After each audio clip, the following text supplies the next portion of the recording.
375 ton മാലിന്യം, 375 മുതൽ 400 ton വരെ മാലിന്യമാണ് തിരുവനന്തപുരം കോർപ്പറേഷൻ ഒരു ദിവസം ഉൽപ്പാദിപ്പിക്കുന്നത്. നമുക്കൊരു 10 ഏക്കർ ഏറ്റവും പുതിയ ടെക്നോളജി ഉപയോഗിച്ചുകൊണ്ട് യാതൊരു തരത്തിലുള്ള അതിൽ നിന്നുള്ള ഒരു തരത്തിലുള്ള ബുദ്ധിമുട്ട് പുറത്തു വരാതെ അതേ ഗ്യാസാക്കി കൺവെർട്ട് ചെയ്തുകൊണ്ട് നമുക്ക് അതിനെ സംസ്കരിക്കാൻ വേണ്ടി ഒരു 10 ഏക്കർ സ്ഥലമുണ്ടെങ്കിൽ നരേന്ദ്രമോദിയുടെ നിയോജക മണ്ഡലത്തിൽ ചെയ്തിട്ടുള്ള അതേ സാങ്കേതിക വിദ്യ ഉപയോഗിച്ചുകൊണ്ട് കോർപ്പറേഷന് 1 രൂപയുടെ പോലും ചിലവില്ലാതെ ചെയ്തു തരാൻ വേണ്ടി ഭാരത് പെട്രോളിയം ലിമിറ്റഡ് തയ്യാറാണ്. അവർ നിരവധി കണ്ടിരുന്നുണ്ട്. മറ്റന്നാളും അതിൻ്റെ ഏറ്റവും പ്രധാനപ്പെട്ട ഉദ്യോഗസ്ഥർ തന്നെ ഞങ്ങൾ ഒരുമിച്ച് ചർച്ച നടത്തുന്നുണ്ട്. ഈ 10 ഏക്കർ സ്ഥലം കണ്ടെത്തുവാനുള്ള ഒരു പരിശ്രമത്തിലാണ് ഞങ്ങൾ. എന്നാൽ 50 ഏക്കർ സ്ഥലം കോർപ്പറേഷൻ്റേതായിട്ട് വിളപ്പിൽശാല കിടപ്പുണ്ട്, ഒന്നുമില്ലാതെ കിടക്കുകയാണ്. അപ്പോൾ അന്ന് വിളപ്പിൽശാലയിൽ നമ്മളൊരു പദ്ധതി നടപ്പിലാക്കി അത് പാളിപ്പോവുകയും അത് ജനങ്ങൾക്ക് നാടിന് തലവേദനയായി മാറുകയും ചെയ്തുകൊണ്ടാണ് നമുക്ക് ഒരു സ്ഥലത്തും ഈ പദ്ധതിയുമായി പോകാൻ പറ്റാത്ത ഒരു സാഹചര്യം ഉണ്ടായിട്ടുള്ളത്. തീർച്ചയായിട്ടും അത് ഞങ്ങൾ വളരെ ഗൗരവമായിട്ട് ഞങ്ങൾ അക്കാര്യങ്ങൾ ആലോചിക്കുന്നുണ്ട്. വളരെ അടുത്ത ദിവസങ്ങളിൽ തന്നെ ആ പ്രശ്നങ്ങളിലേക്ക് ഒരു പരിഹാരത്തിന് ഞാനിപ്പോൾ സ്റ്റേജിൽ വെച്ചും ബഹുമാനപ്പെട്ട മന്ത്രിയോട് ഗവൺമെൻറ്റിൻ്റെ ഒരു ഇടപെടലിനെ കുറിച്ചാണ് ആവശ്യപ്പെട്ടത്. അത് വളരെ പോസിറ്റീവായിട്ട് പ്രതികരിച്ചത്. മറ്റൊന്ന് തെരുവുനായുടെ പ്രശ്നം. തെരുവുനായുടെ പ്രശ്നം നമ്മുടെ നാട് അനുഭവിക്കുന്ന മറ്റൊരു ഭീകരമായ പ്രശ്നമാണ്. ഇപ്പോൾ 45 വർഷം മുമ്പ് നമ്മൾ വന്ധീകരണം ABC ആരംഭിച്ചു. ഞാൻ തെരഞ്ഞെടുപ്പിന് മുമ്പ് പ്രസംഗിച്ചപ്പോൾ പറയുമായിരുന്നു, ABC ആരംഭിക്കുന്നതിന് മുമ്പ് നായ്ക്കൾ പ്രസവിച്ചതിനേക്കാൾ എണ്ണം കൂടുതലാണ് അതിനുശേഷം പ്രസവിക്കുന്ന ഒരു ഘട്ടമായതുകൊണ്ടാണ് അന്ന് 2000 നായകളുടെ 10,000 മാറിയത്. ഈ നായ്ക്കളെ നമുക്ക് ഒറ്റയടിക്കൊന്നും ചെയ്യാൻ പറ്റില്ല. പക്ഷേ ഷെൽട്ടറിൽ പാർപ്പിക്കാനുള്ള നടപടികൾ വളരെ പുരോഗമിക്കുകയാണ്. ഒരു 50 എണ്ണത്തിന് നമ്മൾ പൈലറ്റ് പ്രോജക്റ്റ് എന്നുള്ള നിലയ്ക്ക് ഷെൽട്ടറിൽ പാർപ്പിച്ചിട്ടുണ്ട്.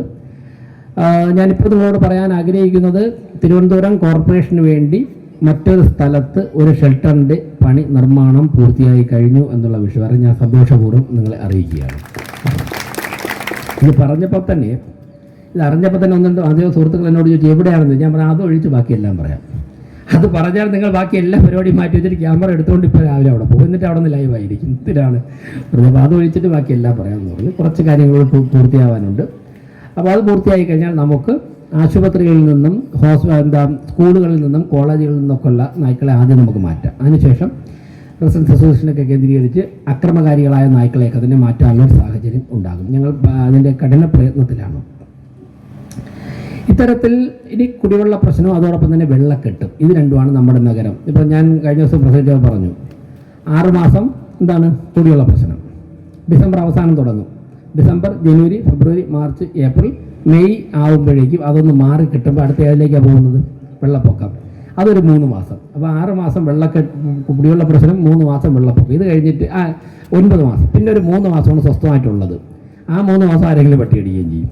അപ്പോഴേക്കും 12 മാസം ഇങ്ങനെ നമ്മൾ ഉത്സവം പോലെ മാറ്റി വെച്ചിരിക്കുന്ന സാഹചര്യമുണ്ട്. ഈ 3നും പരിഹാരം ഉണ്ടാക്കണം. ബഹുമാനപ്പെട്ട ശ്രീ VD സതീശൻ കേരളത്തിൻ്റെ മുഖ്യമന്ത്രിയായതിനു ശേഷം ആദ്യത്തെ ദിവസങ്ങളിൽ തന്നെ ഞാൻ അദ്ദേഹത്തെ കാണുകയും ഈ പ്രശ്നങ്ങൾ പരിഹരിക്കാൻ വേണ്ടി നമുക്ക് കൂട്ടായിട്ട് എങ്ങനെ ഇടപെടാം, ഇതിനെ സംസ്ഥാന സർക്കാരിൻ്റെയും കേന്ദ്ര സർക്കാരിൻ്റെയും കോർപ്പറേഷൻ്റെയും തീരുമാനമെടുക്കുകയും അതോടൊപ്പം തന്നെ ഫണ്ട് ചെലവാക്കുന്നതിലും ഈ 3 ഘടകങ്ങളും ഇടപെട്ടെങ്കിൽ മാത്രമേ സാധിക്കുകയുള്ളൂ.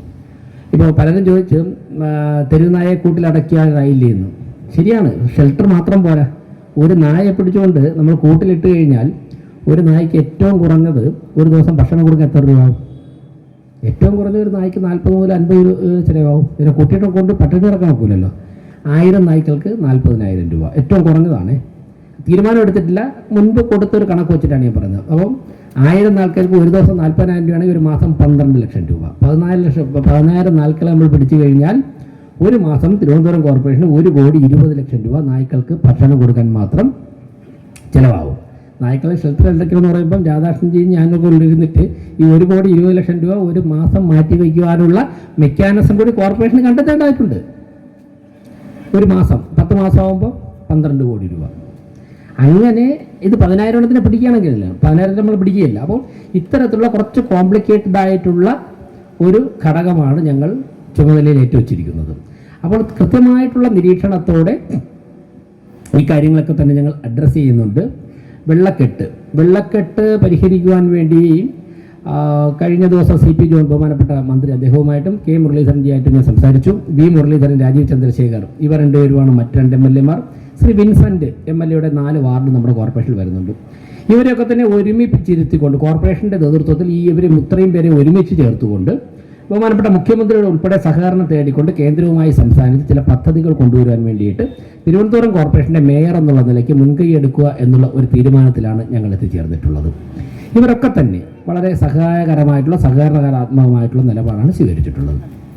നമ്മുടെ ആമേഴഞ്ചാത്തോടും പാർവതി പുത്തനാലും ഒക്കെ വൃത്തിയാക്കാൻ വേണ്ടി ശ്രീ പാറ്റൂർ രാധാകൃഷ്ണൻ ഞാനോ കൂടെ ഇറങ്ങി.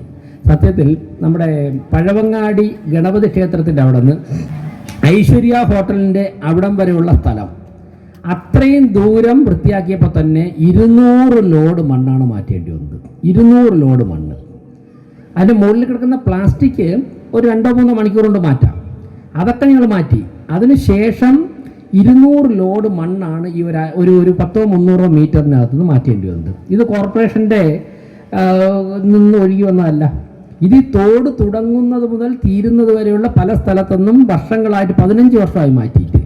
അപ്പോൾ നമ്മൾ ഓരോ വർഷവും ഒഴുകി വരുന്ന മണ്ണ് മാറ്റുകയും അതുപോലെ തന്നെ വരാവുന്ന മാലിന്യം അതാത് സമയം മാറ്റുകയും ചെയ്തു കഴിഞ്ഞാൽ നമുക്ക് ഇത്രയും പ്രശ്നം വരികയില്ല. ഈ തോടും ആമേഴഞ്ചാത്തോടും പാർവതി പുത്തനാറൊന്നും കോർപ്പറേഷൻ്റെ ഉടമസ്ഥയിലുള്ളതല്ല. അതിൻ്റെ സ്ഥലവും അതിൻ്റെ കരകളും അതിലൊഴുകുന്ന സ്ഥലവും ഒക്കെ തന്നെ മൈനർ ഇറിഗേഷൻ്റെയും മേജർ ഇറിഗേഷൻ്റെയും. ഇപ്പോൾ വെള്ളപ്പൊക്കം വരുമ്പോഴേക്കും കോർപ്പറേഷൻ ചെയ്തില്ല എന്ന് പറയുമ്പോൾ ഞങ്ങൾക്ക് ചെയ്യാനായിട്ട് ഒരു അനുവാദമുള്ള സ്ഥലമല്ല. അതിന് മുകളിൽ സ്ലാബ് ഇടാന്ന് ആലോചിച്ച് കഴിഞ്ഞാൽ അവരുടെ പെർമിഷൻ വേണം. അപ്പോൾ മുഖ്യമന്ത്രിയുടെ സാന്നിധ്യത്തിൽ നമ്മളതിൻ്റെ മലിനീകരണം മാലിന്യം മാറ്റിയതിന് ശേഷം അതിൻ്റെ മുകളിൽ സ്ലാബ് ഇടുന്നതിനെ കുറിച്ച് ഉൾപ്പെടെ ആലോചിക്കുന്നു. പിന്നീട് ആർക്കും അതിലേക്ക് വലിച്ചെറിയാൻ സാധിക്കരുത്. ക്ലാമ്പ് ഇട്ട് കഴിഞ്ഞാൽ ക്ലീൻ ചെയ്യാൻ ആവശ്യപ്പോൾ JCB വെച്ചിട്ട് നമുക്ക് സ്ലാബ് മാറ്റിയിട്ട് ക്ലീൻ ചെയ്യാം. അപ്പോൾ അതിനെക്കുറിച്ച് അങ്ങനെ വ്യത്യസ്തമായ ഞാൻ കഴിഞ്ഞ ദിവസം ബിജു പ്രഭാകർ സാറുമായിട്ട് ചർച്ച ചെയ്തിരുന്നു. അദ്ദേഹം ഒരുപാട് എക്സ്പീരിയൻസ്ഡ് ആളാണ്.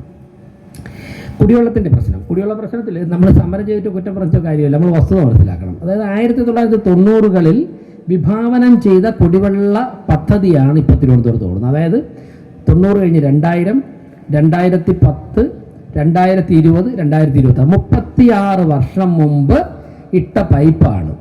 ഈ 36 വർഷം മുമ്പ് പൈപ്പ് ഇടുമ്പോഴേക്കും തിരുവനന്തപുരം പട്ടണത്തിൽ ഇത്രയും ജനസംഖ്യയില്ല. IT കമ്പനി മാത്രം 800 എണ്ണം വന്നു. 80,000 ജീവനക്കാർ IT കമ്പനിയിൽ മാത്രം ജോലി ചെയ്യുന്നുണ്ട്. അതിൽ പലരും കുടുംബത്തോടെയാണ് വന്നിട്ടുള്ളത്. അപ്പോൾ അവർ എത്ര സംഖ്യയുണ്ട്? ഇത്രത്തോളം ഫ്ലാറ്റ് 35 വർഷം മുമ്പ് ഉണ്ടായിരുന്ന ആൾക്കാർ ചിന്തിച്ചു നോക്കുക. നമ്മുടെ സിറ്റിയുടെ കപ്പാസിറ്റി ഇത്ര ആയിരുന്നില്ലല്ലോ. അപ്പോൾ സിറ്റിയിൽ അത്രത്തോളം ജനസംഖ്യ കൂടി. ഇതിനനുസരിച്ച് അവിടെ നിന്ന് വരുന്ന വെള്ളത്തിൻ്റെ അളവ് കൂടിയിട്ടില്ല എന്ന് മാത്രമല്ല, വെള്ളത്തിൻ്റെ അളവ് കുറഞ്ഞിട്ടുണ്ട്. അപ്പോൾ നമ്മൾ നെയ്യാർ ഡാമിൽ നിന്നോ പേപ്പാറയിൽ നിന്നോ കൂടുതൽ വെള്ളം അരുവിക്കരയിലേക്ക് എത്തിച്ച് ഒരു സംസ്കരണ പ്ലാൻ കൂടി, വെള്ളം ശുദ്ധീകരിക്കുന്ന ഒരു പ്ലാന്റ് കൂടി നിർമ്മിച്ചാൽ മാത്രമേ ഒരു 50 വർഷം വരാൻ പോകുന്ന 50 വർഷം മുന്നിൽ കണ്ടുകൊണ്ടുള്ള ഒരു പ്ലാന്റ് കൂടി നിർമ്മിച്ചാൽ മാത്രമേ നമുക്ക് തിരുവനന്തപുരത്ത് കുടിവെള്ള പ്രശ്നം അവസാനിപ്പിക്കും.